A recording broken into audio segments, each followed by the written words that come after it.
दोस्तों, इससे पहले एक वीडियो मैं आपको दे चुका हूँ। उम्मीद करता हूँ कि आपने इसको देखा होगा। नहीं देखा हो तो आप इसको जरूर से देखना, क्योंकि यहाँ पे मिड कैप कंपनीज के स्टॉक्स में यहाँ से भी 30% गिरने की संभावना बताई जा रही है। तो क्या हिस्ट्री को देखते हुए या फिर अभी की जो कंडीशन है, सिचुएशन है, टेक्निकल्स वैल्यूएशन को देखते हुए क्या ये 30% के साथ में गिर सकता है या फिर नहीं? कितनी एक्सपेक्टेशंस हमको करनी चाहिए नेक्स्ट 5 ईयर्स के रिटर्न्स के लिए, वो हमने यहाँ पे डिस्कस किया है। साथ में निफ्टी के टेक्निकल्स के ऊपर भी बातचीत की है कि निफ्टी में क्या सिचुएशन बनी हुई है। अब दोस्तों आते हैं इस वीडियो के टॉपिक के ऊपर, जो कि होगा बजाज फाइनेंस, चोला फाइनेंस और 5 स्टार बिजनेस के ऊपर। एक क्वेश्चन आपके मन में होगा कि कल इतनी अच्छी न्यूज़ हमने देखी, लेकिन स्टॉक आज के दिन 6% के साथ में क्रैश कैसे हो गया? अगर आप मेरे पुराने सब्सक्राइबर हो या फिर आपने कल के वीडियो को थोड़ा सा डिटेल में देखा है, तो आई डोंट थिंक ये क्वेश्चन आपके मन में होगा। लेकिन फिर भी उन्हें कमेंट सेक्शन में देखा, कुछ क्वेश्चंस आपके इसको लेकर थे। तो डिटेल में डिस्कस करते हैं बजाज फाइनेंस को, चोला फाइनेंस को और साथ में 5 स्टार बिजनेस को। काफ़ी कुछ आप सीखोगे। तो देखिए, ओपनिंग कैसी थी? ओपनिंग ऐसी नहीं थी कि काफ़ी ऊपर खुल गया उसके बाद में क्रैश हुआ, या फिर न्यूट्रल खुला उसके बाद में क्रैश हुआ। ओपनिंग ही काफ़ी वीक थी। तो इसका मतलब यह है कि इन्वेस्टर को कल की जो अपडेट थी वो अच्छी नहीं लगी, इसलिए खुलते ही इसको बेच दिया। अब कल की अपडेट में दोस्तों क्या था? कल की अपडेट के अंदर इन्वेस्टर का जो पूरा ध्यान था वो यहाँ पे था, स्टॉक स्प्लिट के ऊपर, बोनस के ऊपर और 56 रुपीज़ के डिविडेंड के ऊपर। अब देखो, स्प्लिट को देखकर कोई भी इन्वेस्ट नहीं करता है, मतलब कोई समझदार इन्वेस्टर तो इन्वेस्ट नहीं करता है। बाकी जिनको नॉलेज कम है, रिटेल इन्वेस्टर्स है, वो डेफिनेटली इनको देखकर एक्साइटेड हो जाते हैं। अगर आपने कल की वीडियो को देखा होगा तो मैंने आपको बताया था कि एज एन इन्वेस्टर मैं ये सब चीज़ें देख के इन्वेस्ट नहीं करता हूँ, मैं ये देख के इन्वेस्ट करता हूँ। तो किसी के पोर्टफोलियो में या मेरे पोर्टफोलियो में बजाज फाइनेंस का स्टॉक है तो वो प्रॉफिट की वजह से है। और Q4 के प्रॉफिट को देखना सबसे इंपॉर्टेंट है, क्योंकि ये सब चीज़ें तो बाय प्रोडक्ट है। स्प्लिट में आपको कुछ फ्री में नहीं मिलेगा, बोनस नाम है जस्ट, लेकिन वो फ्री में कुछ नहीं मिलेगा। आपके स्टॉक के प्राइजेस टूट जाएंगे और आपके जो स्टॉक है उनकी जो क्वांटिटी वो बढ़ जाएगी। तो प्रॉफिट की बात करते हैं, कंपनी का प्रॉफिट कितने परसेंट के साथ में बढ़ा? देखिए दोस्तों, 19% के साथ में प्रॉफिट बढ़ चुका है। अब इसी के कॉम्पिटिटर कंपनी बोल सकते हैं, या फिर इन्वेस्टर के पास में एक और ऑप्शन बोल सकते हैं जो कि इसी के टक्कर का है, काफ़ी बड़ा ऑप्शन है, जिसका नाम है चोला फाइनेंस। अब इसके रिजल्ट कैसे थे? इसमें दोस्तों स्ट्रॉन्ग रिजल्ट थे। प्रॉफिट आफ्टर टैक्स 25% के साथ में बढ़ा था और इसने भी डिविडेंड दिया था। तो एक कंपनी आपके पास में है जो 25% के साथ में ग्रोथ कर रही है, बी कंपनी आपके पास में है जो 19% के साथ में ग्रो कर रही है। लेकिन बी कंपनी का स्टॉक महंगा है वैल्यूएशन के हिसाब से, और ए कंपनी का स्टॉक सस्ता है वैल्यूएशन के हिसाब से। तो आप कौन सी कंपनी खरीदोगे, या इन्वेस्टर किस कंपनी के ऊपर फोकस करेगा? ऑब्वियस ए कंपनी के ऊपर फोकस करेगा। तो आज के दिन बजाज फाइनेंस का स्टॉक इसीलिए गिरा और चोला फाइनेंस का स्टॉक इसलिए नहीं गिरा। कल हमने एक्सपेक्टेशन के साथ भी बजाज फाइनेंस के नंबर्स को डिस्कस किया था, उसके अंदर भी हमने ये देखा कि एक्सपेक्टेशंस मिस हुई है, नंबर्स वैसे नहीं आए। तो पहला रीज़न ये हो गया। अब इसके बाद में दोस्तों आप के मन में एक और क्वेश्चन था कि एक स्टॉक होगा मेरे पास में, तो उसके अगेंस्ट में कितनी क्वांटिटी मेरे पास में हो जाएगी? तो डिटेल में आई थिंक मैंने 2 वीडियोस में आपको समझाया था। तो यहाँ पे भी आप देख सकते हैं कि एक शेयर बन जाएगा आपका 10। काफ़ी लोगों को डाउट था कि एक 8 बनेगा। 8 नहीं बनेगा दोस्तों, 10 बनेगा, ठीक है। तो ये एक पॉइंट आप नोट कर सकते हैं। अब देखिए, यहाँ पे सबसे इंपॉर्टेंट है Q4 के रिजल्ट जो आ चुके हैं। उसके बाद में सबसे इंपॉर्टेंट है कि Q1 के रिजल्ट, यानी अगले कुछ क्वार्टर्स के रिजल्ट फाइनेंशियल ईयर 26 के। तो उसकी जो गाइडेंस है कुछ खास नहीं है। कंपनी ने पहले तो बोला था कि हम अपने जो भी रिस्क है उसको मेंटेन कर रहे हैं, अब हम प्रॉफिट के ऊपर फोकस करेंगे, प्रॉफिट की ग्रोथ देंगे। लेकिन यहाँ पे ऐसा देखने को नहीं मिला। Net interest margin estimated to remain stable, यानी सेम रहेगी, ज़्यादा कुछ बढ़ेगी नहीं नेट इंटरेस्ट मार्जिन।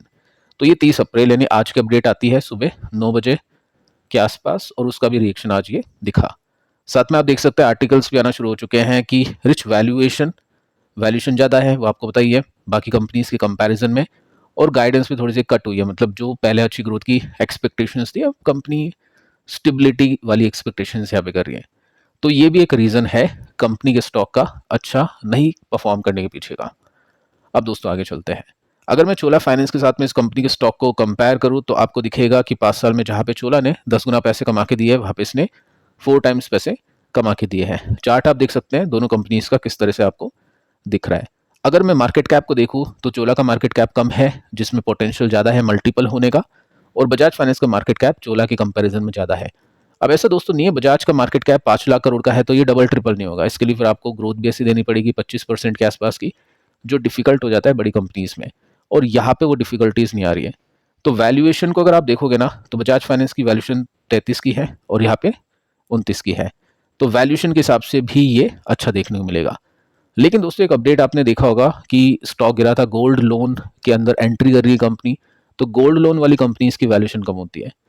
लेकिन ये प्रॉपर गोल्ड लोन वाली कंपनी नहीं है, इसका एक्सपोजर अभी काफ़ी कम होगा। तो ऐसा मत सोचना कि इसकी 20 का मिलेगा आपको या मुथूट की तरह 15 का मिलेगा, वो पॉसिबिलिटी नहीं है। तो इसी वजह से अभी की सिचुएशन को देखते हुए चोला फाइनेंस बेटर ऑप्शन दिख रहा है इन्वेस्टर्स को बजाज फाइनेंस के कंपैरिजन में। तो ये रीज़न था स्टॉक के गिरने का। अब बजाज फाइनेंस की सिचुएशन आप देख सकते हैं, यहाँ पे ब्रेकआउट मिल चुका है। अगर इसी के ऊपर ये मेंटेन रखता है अपने आप को तो वेल एंड गुड, अगर इसको तोड़ देता है तो नेगेटिव टेरिटरी में कंपनी का स्टॉक एंटर हो जाएगा। चोला फाइनेंस की अगर हम देखें चार्ट का पैटर्न, तो ये एक अच्छा खासा स्विंग बना के अपने रेसिस्टेंस से प्रॉफिट बुकिंग आपको दिखा चुका है।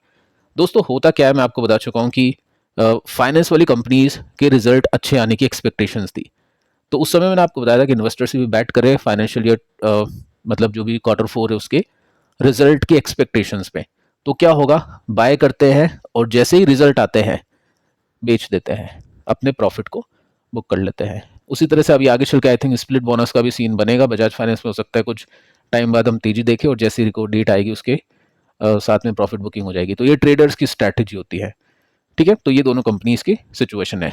अब 5 स्टार बिजनेस पे आते हैं कि 6% के साथ में क्रैश कैसे हो गया।